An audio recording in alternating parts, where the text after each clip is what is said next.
Hello, welcome to my channel. You're watching What Helen Reads and I'm Helen, and today I am going to be sharing my top 5 book boyfriends with you.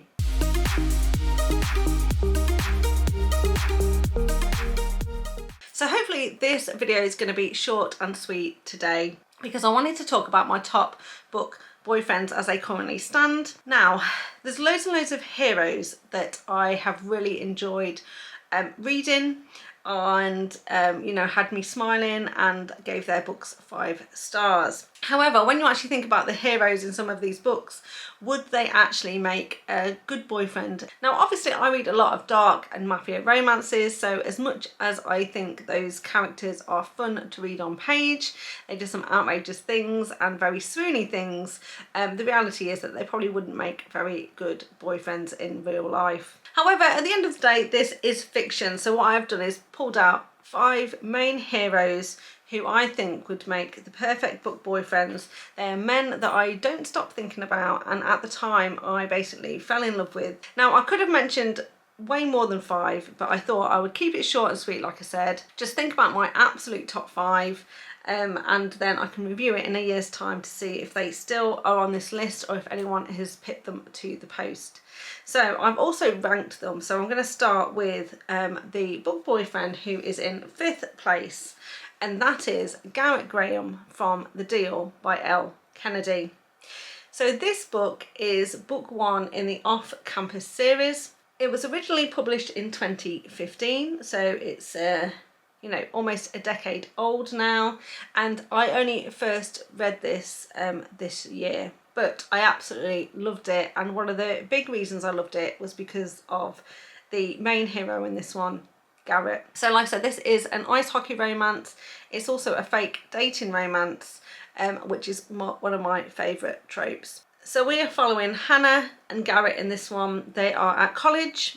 Garrett is on the ice hockey team. He is very, very good at ice hockey. He has got a father who is a professional ice hockey player, so it's inevitable really that he's going to turn professional in the sport. And then we have Hannah, who is kind of an arts student. She is a singer. And essentially they go to the same college together. Now Garrett has definitely got a reputation around campus. He's got a reputation for being a ladies' man, and he definitely is very, very handsome. Obviously got a great physique because he's an athlete, but also very charismatic, very charming, so he absolutely can have his pick of women. So on the surface you may think he's just a regular jock and someone that we don't really want to spend too much time with. And that's what Hannah thinks to start with as well. She's really, really busy. She has got a lot to do, a lot of studying to do. And so she's really not interested in starting a relationship, and specifically not with Garrett. The thing is, Garrett is really good at school, but he's failing in one particular class and he needs to get his grade up in this class, otherwise he's going to fail, and that would put his ice hockey career in jeopardy. Hannah, meanwhile, is very, very good at this class, and he's noticed that she's getting really good grades in it, and so he kind of asks Hannah if she will help him and spend some time with him and be his tutor really for this class. Of course, like I said, Hannah is too busy, and also she's not going to fall for Garrett's charms, and so she absolutely rejects him to start with and says no, she hasn't got time, she doesn't want to help him. But Garrett is not going to take no for an answer straight off, and he's going to try and persuade her to change her mind. And so he then starts to pay a bit more attention to who Hannah is and some of the things that she's doing to see if he can get any leverage on her really to make her change her mind. And he starts to realise that she has seemingly got a bit of a crush on a football player, is not really doing anything about it. And Garrett basically says to her, you know what will help here is I've got a great reputation, I'm really, really popular. If we fake date, then everyone will also put you in the popular girl camp, and then the footballer will notice your existence and you'll have a better shot with him. And in return for me helping to make you a bit more popular, you can help me with my class, which is what I really want. And again, Hannah sort of says no, but in the end reluctantly agrees. And of course, very, very quickly she realises there's way more to Garrett than first meets the eye. Yes, he's all the things that she thought he was, but also a great guy. He has got a lot going on in his personal life as well. He's got some issues with his dad that he needs to work through, but he's just really, really nice. And like I said, they're fake dating, but he treats her with, you know, a lot of respect.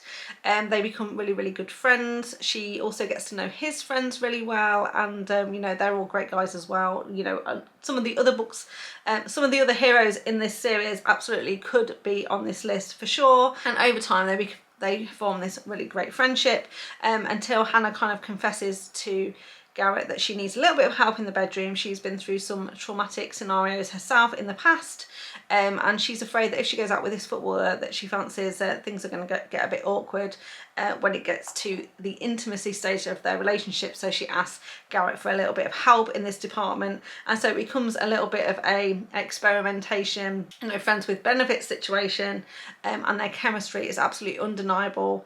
But again, I really, really liked how sweet Garrett was, how understanding he was, you know, how considerate of Hannah's feelings he was. And then later on in the book, a situation happens where Garrett really needs to defend Hannah. The things that he is prepared to do to defend her honour is, you know, while maybe not quite appropriate again for his career, it absolutely demonstrates just how much he cares for her and how much he's prepared to do and sacrifice to make sure that she is okay and her honour is absolutely defended. So I just love Garrett. He's an all-round great guy. He had me smiling throughout. Oh, he had some really sweet moments in here, and the way he cared for Hannah, how their friendship bloomed. But also he is very charismatic, very, very handsome, very, very self-assured, and very flirty, and who can absolutely resist that kind of person, because it's not just being cocky because he thinks he's something and he isn't. He really, really can back up his claims of being a great guy, and yeah, absolutely fell in love with Garrett. So then, sticking to a sports hero, the next book, and in position number 4, is Ryan Shay from The Right Move by Liz Tomforde, and this is book 2 in her Windy City series. Now again, Ryan is another fantastic athlete. This time he is a basketball player, and he's a professional basketball player. He's also extremely wealthy. So that doesn't hurt either, does it? When we're looking for a book boyfriend, we don't mind if they are basically billionaires and are prepared to flash a bit of cash. The thing with Ryan is he is a great guy. He's got a lot of you know, natural talent, but he's also really keen to you know, live a fairly private life. He doesn't want to expose himself to the papers. He really wants to protect his career and really focus on that, and therefore he has made some decisions about what happens in his private life, so that he's not, you know, constantly in the newspapers and things like that. And as a result, he's chosen to be celibate, and he's been celibate now for a number of years. But it also means that he's actually got quite lonely over the years, because he doesn't really go out, he doesn't socialise, so he doesn't go out with his teammates and get and have anything to drink or anything like that, because again, he wants to maintain this like really squeaky clean kind of image. But it means that he's all work and no play, and that makes Jack a very dull boy. And so really we see this really, really great guy. He has a twin sister who was a heroine from book 1, who he absolutely loves and adores, and will do anything for her. So he is a great brother, he's a great sportsman, but we can see that he is, you know, actually really kind of lonely. So we're desperate for Ryan to find happiness and get himself a woman. And so enter a lady called Indy, who is his twin sister's best friend. In book 1, right at the end, we saw that she broke up with her boyfriend, her long-time boyfriend, because when she came home from work one day, she found him in bed with another woman, and so she left him. And then at the start of this book, then Indy is kind of left with nowhere to live, and because Ryan Shay's sister has just moved out, he's got a spare room, and his sister says, you know, we help my best friend out, put her up for a while she gets herself back on her feet. And Ryan is very, very reluctant because he doesn't want to share his space, particularly not with a woman, but he'll do anything for his sister, like I said, so he reluctantly agrees. And of course then Indy moves in, and she is like a whirlwind. She's like a whirlwind in his space because he likes everything neat and ordered, and she comes in, you know, bringing her feminine touches, her cushions, her blankets, her clothes, lying all around, and you know, starting to really get under his skin. But it doesn't take too long before, you know, he realizes what a great person Indy is, and they kind of become friends, and so they enter into this kind of roommate situation. Now, like I said, they do start to get on really, really well, and it comes to the point where they kind of need to do a bit of fake dating. So this is another fake dating scenario. I told you it was my favourite trope, because Ryan needs to have a girlfriend to placate his boss in the basketball team, who really wants him to, you know, live a little outside of the sport, and be slightly less focused on, you know, driving the team really hard,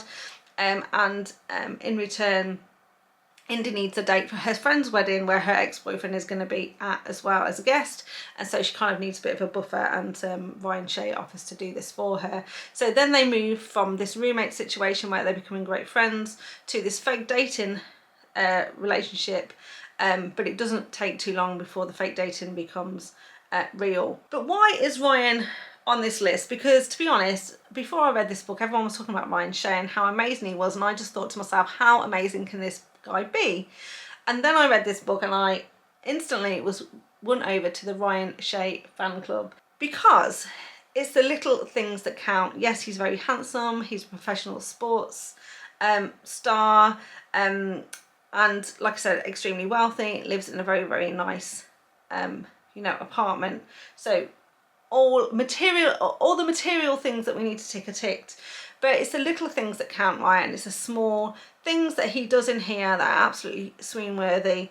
Everything from putting her coffee in the fridge because he knows that she likes it cold, to just really kind of being there to support her and understanding you know, about her ex and all of that sort of stuff. So like I say, it's the small things in here.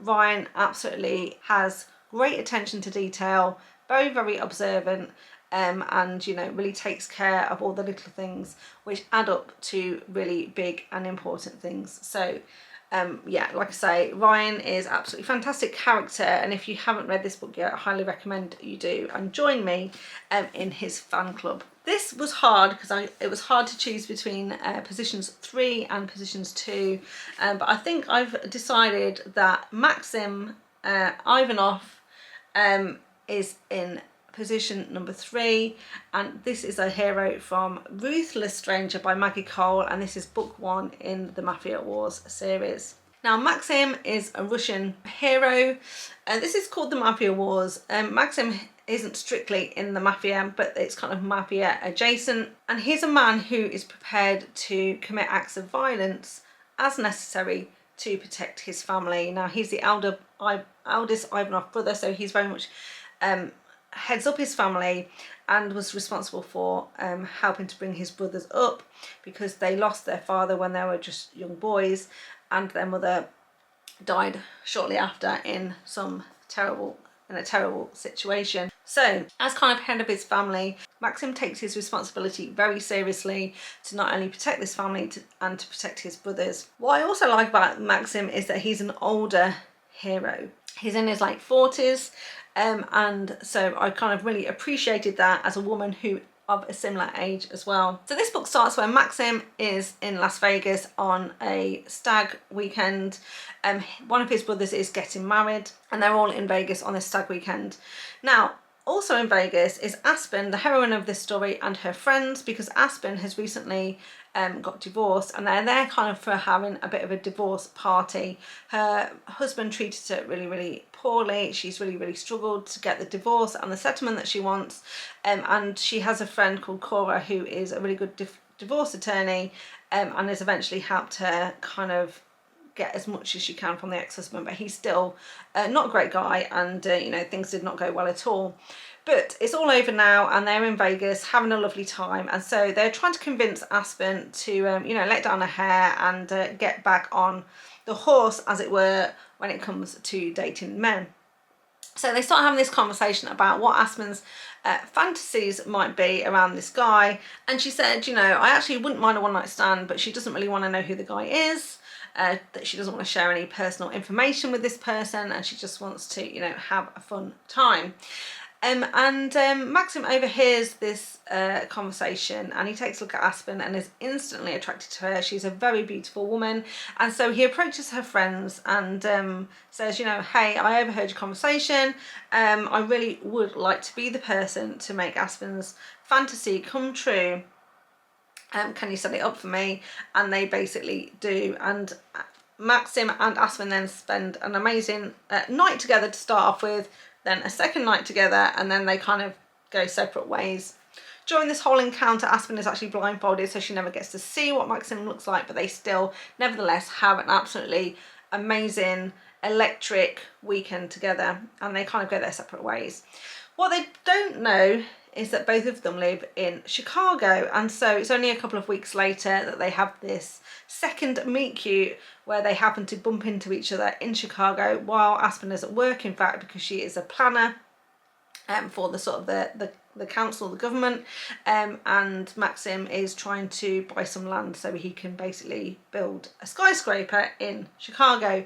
And they happen to be at the same meeting, and instantly she recognises his voice, and obviously he recognises her, and now they know who each other actually is, and that they're in the same town. Nothing is going to stop them then from pursuing a relationship with each other. So why is Maxim on this list? Well, like I said, he is an older hero, which I absolutely appreciate. He is devastatingly attractive. He is also, like I said, wealthy. He's the head of his family and will do anything to protect his family. And now that he has feelings for Aspen, he'll also do anything at all to protect Aspen.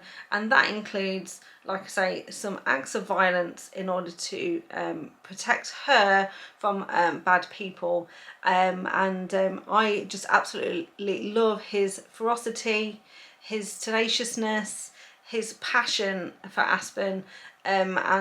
Also he's a little bit damaged, so he's a damaged hero as well. Some terrible things have happened to him in the past, and he doesn't necessarily think that he is a good person and that he doesn't deserve Aspen, so he fights with that a little bit as well. And I absolutely am a sucker for a tortured hero, especially one who is as giving and loyal as Maxim is. So absolutely up there as one of my book boyfriends. So then in second position is Kage from Ruthless Creatures by J.T. Geissinger. This is another Russian mafia hero, and this is book 1 in her Queens and Monsters series. Now I absolutely love this entire series, but there's something about Kage that is absolutely fantastic, and I cannot stop thinking about him.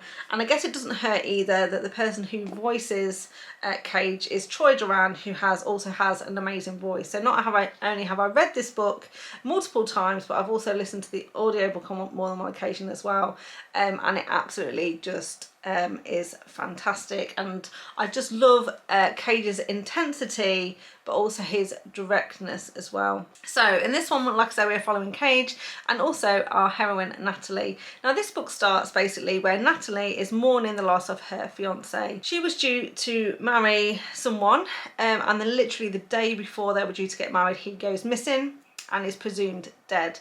Now she is, like I say, is totally in mourning. She's absolutely devastated by what's happened, and she's not been able to move on at all, and mainly because they've never found a body. They don't know what's happened to this guy, but like I say, they now presume him to be dead, because in the state of California where she actually lives, if you've been missing for 5 years, even if they don't find a body, they basically declare you dead. So now, like I said, it's coming up to this 5-year anniversary, and she's going through all of the emotions that would bring. Now she's got an amazing best friend called Sloane. We absolutely love Sloane. Sloane is the heroine from book 2. These characters are amazing together, and this book is fantastic, not just because Kage is in it, because of the banter between these women in this book as well. Natalie and Sloane's relationship is also absolutely perfect, and they're out basically together having a few drinks and who should be in the bar but Kage. And of course Sloane points him out and says to Natalie, you know what, that guy over there is hot, hot, hot, hot. You should basically jump all over that and maybe it will help you get over, finally get over the loss of your you know, your fiance, and you can finally move on. And who wouldn't want to spend a night with that guy? He is absolutely devastatingly attractive, exudes sexuality, very, very magnetic kind of personality. So he's like, you know, radiating energy in this bar. It then transpires that this guy Kage is actually Natalie's new neighbour, because he bought the house next door to her, and so they're going to have a couple of little run-ins with each other. Kage is extremely mysterious indeed, but also, like I say, devastatingly attractive. Now he propositions Natalie and says, you know, you are the most beautiful woman I've ever seen. I would like to spend the night with you. How about it? And Natalie, of course, is absolutely flattered and absolutely wants to say yes, but also is, you know, generally conservative. She wouldn't normally have one night stands, and she likes to really think about, you know, her choices and her options and things like that. And so she very politely declines, and Kage sort of says okay. And then he gives her his number and says, you know what, I'm going back out of town.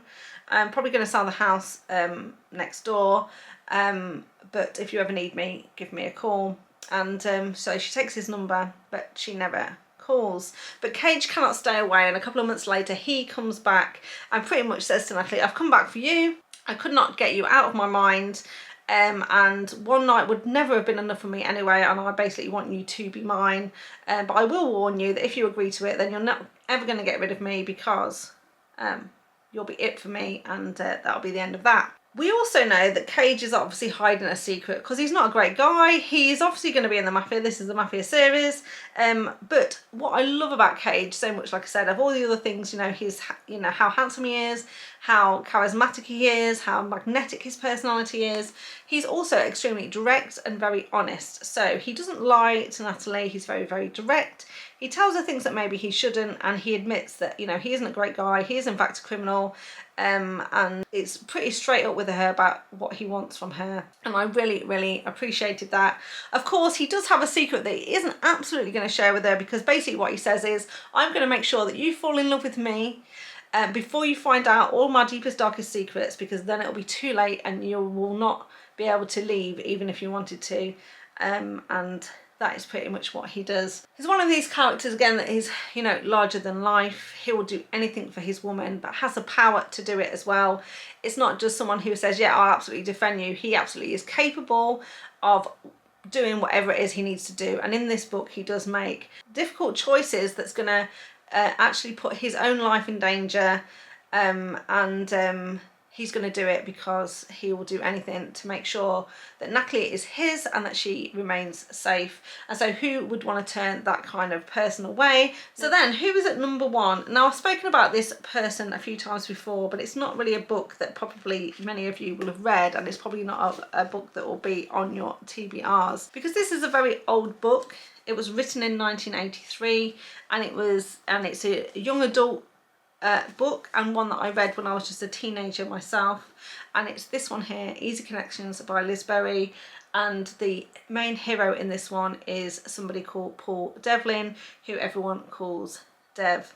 Now, Dev was my first book boyfriend, the first book character that I fell in love with, and I absolutely devoured this book.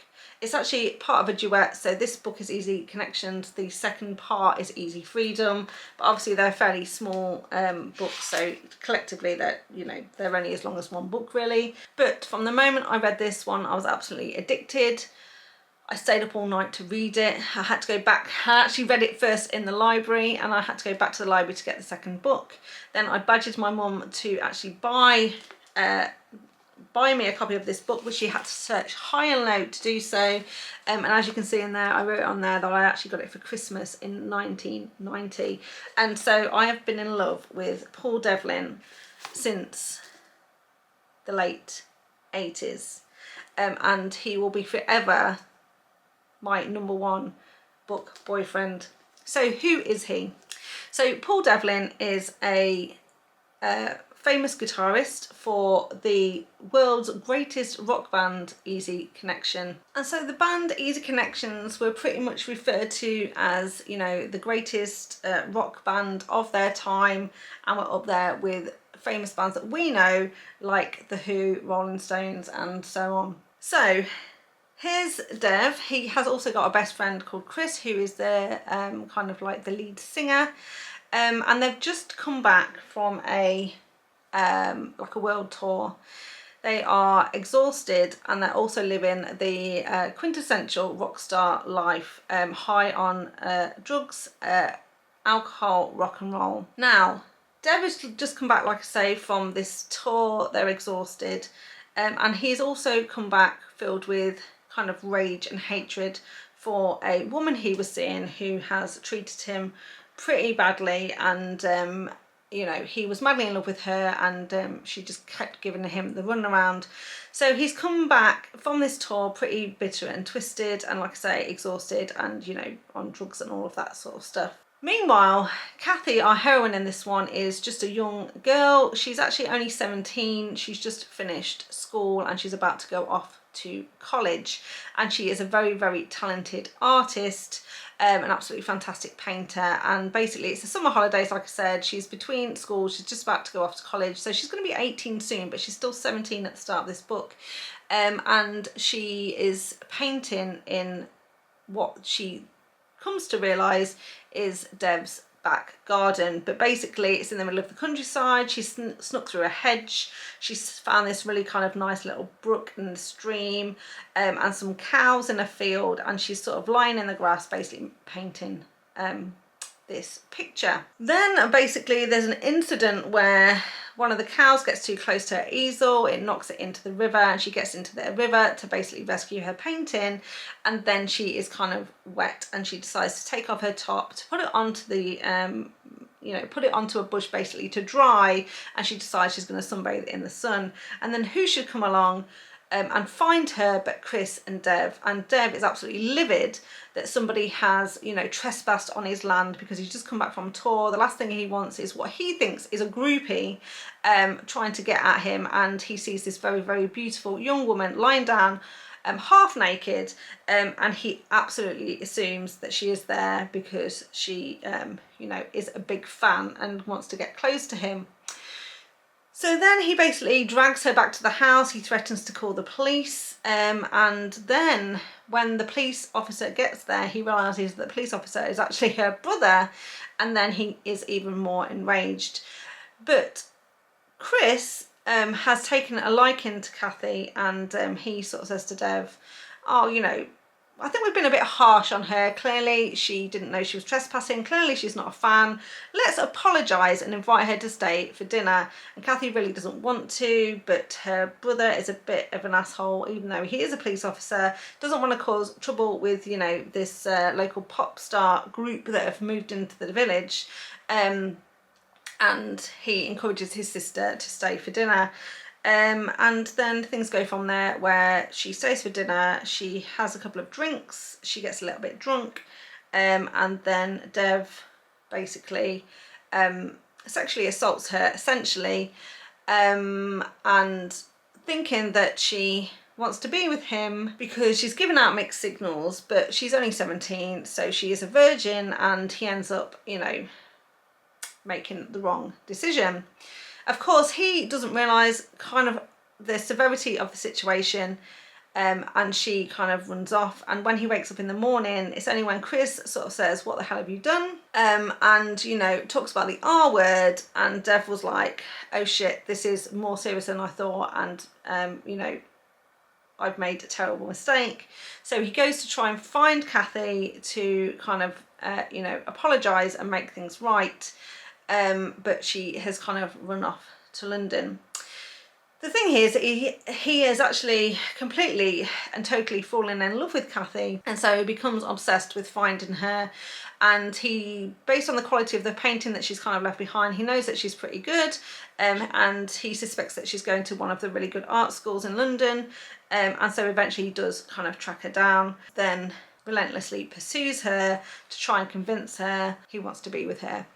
The thing is, he goes about it all completely the wrong way because he's extremely arrogant, can't believe that she wouldn't want to be with him, and she is absolutely scared of him, terrified of him, but also bears a lot of guilt for what happened because she actually was genuinely really attracted to him, and she's kind of fighting these feelings inside herself where she was attracted to him, but things went too far, and you know, and now she really doesn't want him pursuing her, but she you know, is just a young girl. He's got way more power, money and resources, and you know, she's finding it hard to get away basically.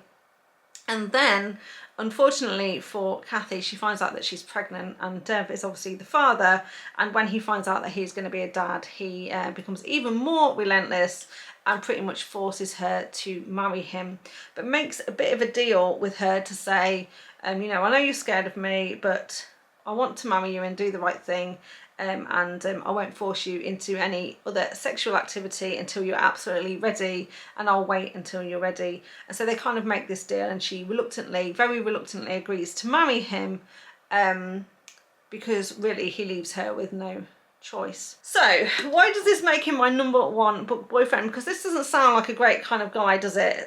You know, he's very arrogant, and he's also not treated Kathy particularly well. But again, like I said, this is the start of my dark romance journey. It's probably also why I'm attracted to, you know, very bad men, but also very tortured men. He's been through a lot in his past.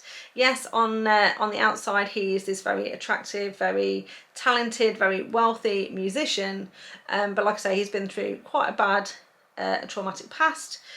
He you know, hasn't always been treated very well by the people that he's loved, and he absolutely loves and adores Kathy with everything that he is. He just doesn't necessarily know how to show it in the right way, and basically his kind of anger and resentment, you know, really kind of makes this relationship fester. You know, it's a very toxic relationship, and they're very poisonous to one another in terms of how they talk to each other and how they treat each other, but like I say, Dev absolutely loves her with his whole heart. And when he realizes that she isn't going to come around and there's nothing he can do and money isn't going to solve anything, in the end he kind of has to let her go, and then it's very you know, sad and heartbreaking to see them apart until they can ultimately resolve the situation between them. But I really like Dev because again, he is extremely attractive, very charismatic individual, extremely magnetic. You really are completely sucked in by the language of this book and how just so much you are drawn to this character. And despite some of the terrible things he's done and some of the you know, some of his actions are not great, underneath, you know, he's a very tortured hero who absolutely loves Kathy with everything that he is, to the point where he would give up everything if he could only make her happy. And so, like I said, he's one of the very first book characters that I ever fell in love with. He's someone I think about all the time. I read these books frequently, and you'll never convince me that Dev is not in my #1 spot. He'll be there forever. So there we go. They are my top 5 book boyfriends as they currently stand. Like I said, that might change, and it'll be great to review it again next year just to see who else is now made it into the top 5 spots and why. I did say I thought this was going to be pretty quick because I only had 5 books and 5 characters to talk about, but I think I'm already at the 40-minute mark on this recording, so maybe I'll be able to shave a little bit off and get it down to 30-35 minutes, but still not quite as short as I was hoping it was going to be. I hope you enjoyed it. If you did, please give me a thumbs up. Remember to subscribe to the channel if you want to see more content from me, and I'd love to know from you who your top book boyfriend is, so please let me know in the comments down below. So thank you very much for watching, and I'll see you next time. Bye. No matter what, no matter if they are indeed a criminal, some very, you know, I would definitely, you know, instantly was won over to the Ryan fate.